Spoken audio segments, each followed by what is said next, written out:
এই রাষ্ট্র গঠন করে শ্রমিকরা। এই বাংলাদেশের শ্রমিকরা মাথার ঘাম পায়ে ফেলায়া দুমুঠো ডাল ভাত খেতে চায়। এই ডাল ভাত তো এই শ্রমিকের কপালে জুটে না। যারা চাঁদাবাজি করে, যারা দখলবাজি করে, তারাই ফুরফুরানি থাকে।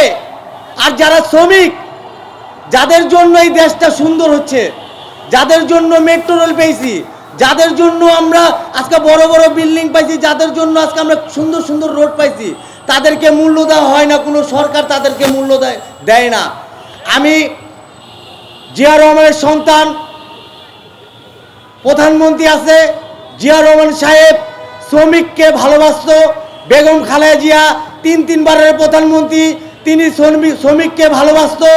আমি একটা কথাই বলতে আইছি, এই যে শ্রমিক জানি এত কষ্ট করে 8 ঘন্টায় এরকমও শ্রমিক আছে আপনার 250 টাকা বেতন পায় প্রত্যেক দিন।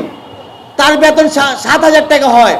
তার বেতন, প্রত্যেকটা শ্রমিকের বেতন সর্বমূল্য 25,000 টাকা করতে হবে। আর জনাব তারেক রহমান সাহেব যেহেতু শ্রমিকের জন্য কথা বলে বেশি, তিনি জনগণের ভোটে নির্বাচিত হয়েছে।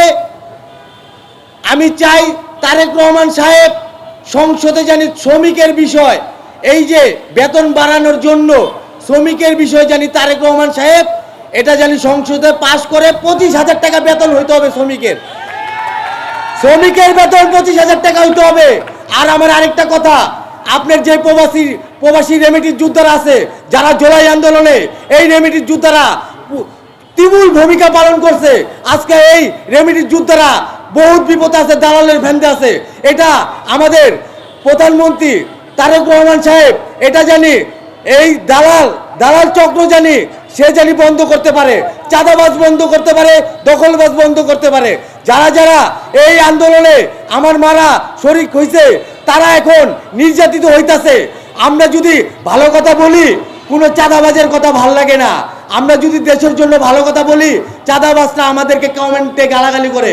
আরে ভাই, তোমরা কমেন্টে গালাগালি করো না আমাদেরকে হত্যা করো, আমরা ভয় পাই না। আমরা বিপ্লবী।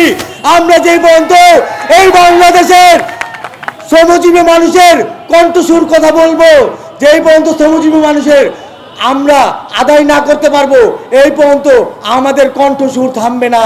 আমরা যে পর্যন্ত বেঁচে আছি, আর আমাদের জুলাই আন্দোলনের যারা আহত হয়েছে, যারা নিহত হয়েছে, তাদের বিচার যদি এই বাংলাদেশে কেউ যদি না করতে পারো, এই শ্রমজীবী মানুষকে নিয়ে আমরা রাজপথে নামবো। আর আমরা এই বাংলাদেশে এই খুনি হাসিনাকে ইন্ডিয়াতে নিয়ে এসে আমরা ফাঁসির কাঠগড়ে দাঁড়া করব।